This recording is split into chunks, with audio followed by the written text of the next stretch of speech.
Hey, what's up, Lightbolt Joe here. Today we are going to discuss the 2002 movie Salem Witch Trials. This is a disturbing movie. This is 3 hours long. This was a TV movie back in '02. Kirstie Alley was the main name in this. A bunch of other people were in this movie.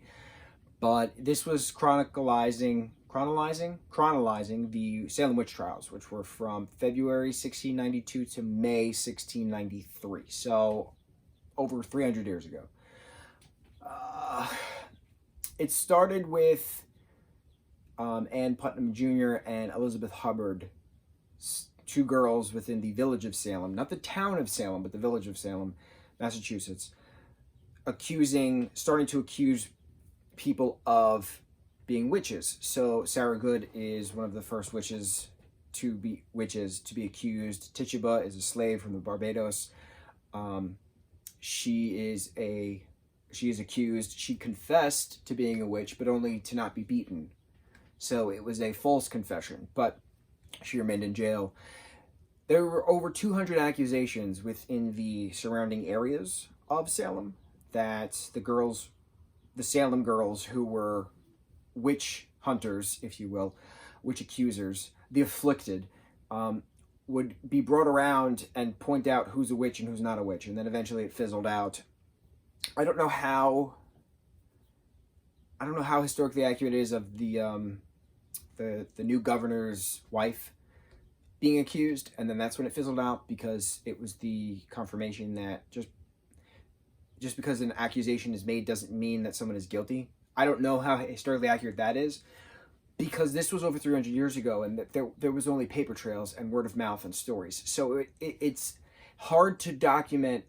It's hard to get a full picture of how the mass hysteria came about.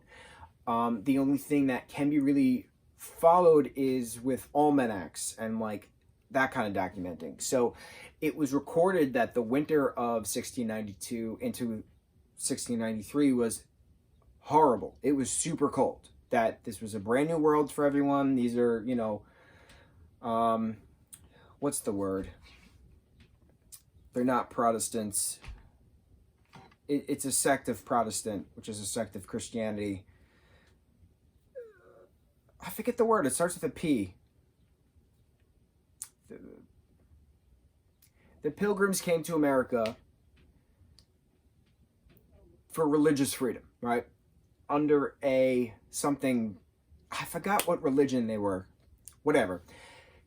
The reverend at that time, who was hired by one of the ruling families, quote unquote,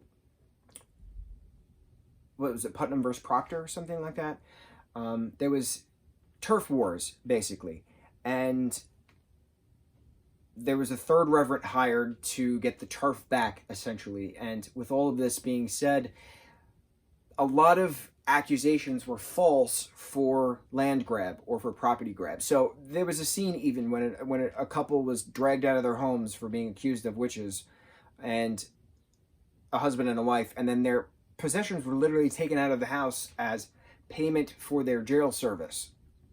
It was all money. It was all land stuff. It was all he said, she said. But the girls knew that they had this power to accuse because of their acting abilities of being afflicted, whether their skin was itchy or fake burning, or they can't breathe because they're choking, things like that. Many years later, it was discovered via, documents that winter of 1692 into 1693 was absolutely horrible. And it rained a lot and it snowed a lot. And the silos, the place where they stored all of their rye, because that was the main focal point of crop in that area at that time, was saturated, and it had grown a fungus. And that fungus leads to a chemical, which is a main ingredient of LSD. So these people in Salem were tripping balls. And when the girls were feeling these itchies and scratchies, those are actual side effects of using LSD. So the science says. So is it possible that there were actual witches in Salem?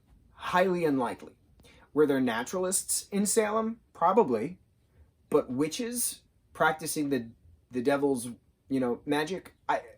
I doubt it. I think it was LSD helping amplify the children's affliction to, put the accused on trial, but a lot of it was also for land and for property and for money and things like that. So once the government got involved, then things started to fizzle in May, and then the accusations become moot. Those that could afford their jail bond got released, but those like Tituba, who was a slave, could not afford, so she stayed in jail, and that's where she died. She died in prison after being falsely accused. It was a terrifying movie to watch, being 3 hours and 4 minutes long, because of how realistic it felt. Like, I got creeped the freak out during a lot of these scenes. The movie opens up with these afflicted girls screaming in a meeting house with all these accusations of different women being accused. Like the first accusations in early 1692, right? So, if the trials started in February 1692 and ended in May 1693, so that means the winter of 1691 into 1692 was the year of the rye being fermented and grew a fungus. So this movie was premiered in 2002, right? It was a TV movie for 2002. This should have been a theatrical release. It was terrifying. It was absolutely terrifying. This is a scary movie to watch because it brings out that level of terror, that level of fear. Not so much the witch aspect, but the accusation aspect, the hiding behind a Bible and using your God as your reverent judge to use his judgment to condemn someone. No, like one of the characters was saying that God is not evil, it's man who's evil, or something like that. But a lot of this was scary because of how real it felt, how that LSD tripping of these kids and certain adults could lead to mass hysteria, which then led to constant accusations. Over 200 people were accused. I'm currently recording this on July 19th, right? July 19th, 1692. I'm sorry, 1693. 1692? 1692. July 19th, 1692 is when 5 accused witches were hung. 19 total people were hung for accusations of witchcraft. A bunch of other people died in jail. One male, Giles, was pressed to death. It's when you lay a board on someone and then add stones until their body literally crushes. Horrifying.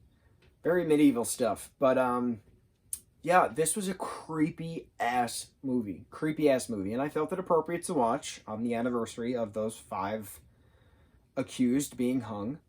What's interesting now about Salem is the pop culture that comes with it. Everyone knows that witches were in Salem, right? I think with witches being in Salem now is because of the stories and because of the trials and because of the accusations. I think that the different forms of witchcraft, whether it be a naturalist front, whether it be a Wiccan front, whether it be a satanic front, whether it be any kind of front, white witch, black witch, good witch, bad witch, there's a lot of different sects of witchcraft. A lot of it has to do with naturalism, though. And I should take Satanist off because Satanists are not the witchy type as people assume them to be. They are more on the naturalist front and, condemn pedophilia, condemn rape, things of that nature where the Catholic Church does not. There's a lot of differences there. We'll just say witches flock to Salem now as a tourist attraction to sit down with the psychic and go over witchy stuff, right? I think that is because of what happened 300 years ago. I don't think that there was actual witchcraft in Salem in 1692, but I think that there is witchcraft now in Salem because of what happened in 1692. So it's interesting, that turn of events, that they didn't want witches in Salem, but they got witches in Salem. It's funny how that happens. It's just creepy. It's just really creepy. When you're familiar with energies and things of that nature, it's just creepy watching this type of movie portrayed as it is because it gives a terrible name to humans. Humans are a disgusting breed of animal. Disgusting. We are the most violent creatures on this planet, and we're the most destructive creatures on this planet. There's no getting around that. So I think it's horrifying to watch people in their natural form, whether it be, spewing hate via the word of a God that actually is, thou shalt not take thy Lord's name in vain. That's what that means. It doesn't mean if I say, oh, God damn it. That's not what that means. That means I shouldn't use God's name in vain, as in I shouldn't be spewing hate under God's name. That's what that commandment means, and people don't know that because they're idiots. So, a lot of that going around. I don't know what to say about that. This movie creeped me out, got my brain thinking. I'm sweating, A, because it's hot, but B, it's creepy. I like still got a chill down my spine. Certain scenes are very hard to watch. Like, I go like that while watching it. It's very hard to watch. But 2002, Salem Witch Trials, starring Kirstie Alley, a bunch of other people. I found it on Prime, but I believe it's pinned with IMDb TV, which is free. So you just got to watch some trailers and advertisements. There's a mini M&M's commercial, which is quite hysterical, or ad since it's streaming technically. But creepy movie. Go watch it. And to those who were accused and died through false accusations because of the Salem witch trials, I am sorry. Obviously, me, myself, I had nothing to do with it, but I genuinely feel remorse for these individuals. I can't explain it. It feels like I'm a part of it, but I can't explain it. I'm just sorry for what you went through. And I thank the creators of this film for portraying the horrifying aspects of humanity. And to that, we say mucho mahalo.